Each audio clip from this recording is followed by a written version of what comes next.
مسلمان کیا سمجھتے تھے؟ مسلمان تو یہ سمجھتے تھے کہ جو اللہ کی نبی کی زبان سے نکلا ہے، صحابہ کرام کا یہ طریقہ تھا کہ جو اللہ کے نبی کی زبان سے نکلا ہے وہ ہو کے رہنا ہے، اس میں ایک لمحے کا دیر نہیں ہونی، ایک لمحے کا ڈیلے نہیں ہونا، جو جب سرکار نے کہا ہے وہ ویسا ہو کے رہنا ہے۔ یہ تو مسلمانوں کا عقیدہ تھا، اور کافر شروع میں یہ سمجھتے تھے کہ یہ معاملہ نبی کے پاس نہیں ہے، کہ ان کو غیب کا علم ہوگا، لیکن جو اللہ کے نبی نے غیب کی باتیں بتائیں اور کافروں کے سامنے یہ چیزیں حقیقت میں ہو کر سامنے آتی رہیں، تو پھر وہ کافر اللہ کے نبی کے بارے میں یہ تک عقیدہ رکھتے تھے کہ اگر کوئی اور بھی نہیں بتائے گا نبی کو، تو جس پتھر اور مٹی کے پاس بات ہوگی نا، یہ مٹی اور پتھر بھی اللہ کے نبی کو غیب بتا دے گی۔ کافروں کا یہاں تک عقیدہ تھا، یعنی کافر جب آپس کے اندر کوئی ڈسکشن کرتے نا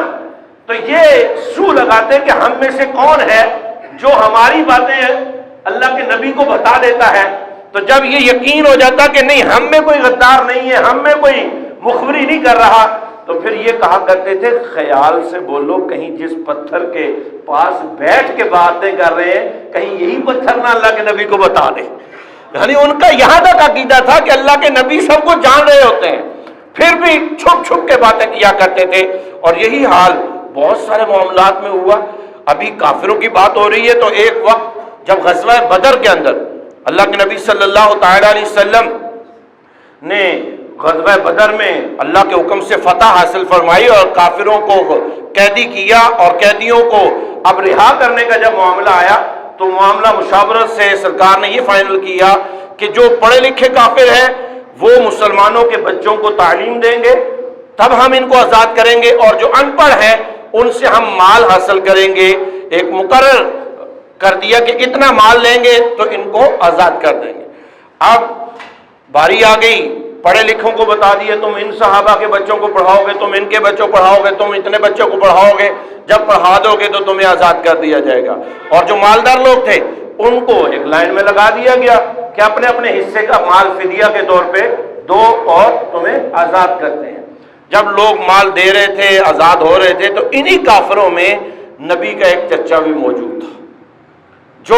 کافروں کی طرف سے لڑنے کے لیے آئے ہوئے تھے اور امیر آدمی تھے، ابھی اسلام قبول نہیں کیا تھا۔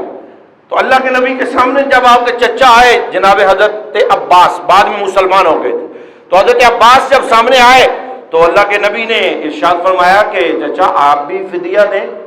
تو آپ کو بھی آزاد کر دیا جاتا ہے۔ اب اللہ کے نبی صلی اللہ علیہ وسلم کیا فرمانے لگے؟ جب یہ فرمایا نا تو عباس کہنے لگے کہ اے میرے بھتیجے، اے اللہ کے نبی،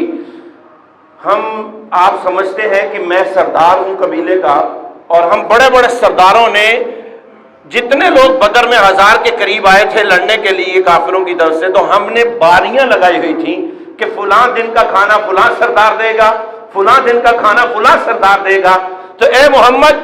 میں نے اپنے ذمے جو ایک دن مقرر کیا تھا تو میں نے اپنا سارا مال اس پہ لگا دیا ہے، میں نے اپنے جانور بھی ذبح کر دیے ہیں اے محمد، اس لیے اب میرے پاس کوئی پیسہ نہیں ہے، لہذا اب میرے پاس پیسہ نہیں ہے تو آپ مجھے ویسے ہی آزاد کر دیں۔ اللہ اکبر۔ میرے اور آپ کے نبی نے جب یہ سنا نا تو آپ نے فرمایا کہ اچھا واقعی تیرے پاس مال نہیں ہے؟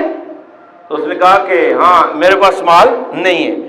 سبحان اللہ۔ اللہ کے نبی نے فوراً مسکراتے فرمایا چچا، جب تو مکہ سے مدینہ کے قریب بدر کے مقام پہ جب تو لڑنے کے لیے نکلا تھا تو میں اس وقت آپ سے پوچھتا ہوں، جب تو نکلا تھا تو تو نے اپنا ایک خزانہ، اپنا ایک مال جو ہے وہ میری چچی کو دیا، اور دے کے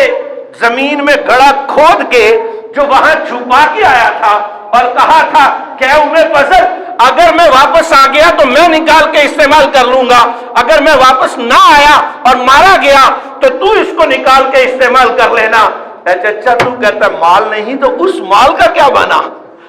اللہ اکبر۔ عباس کہنے لگے اے محمد، یہ کیا معاملہ ہے؟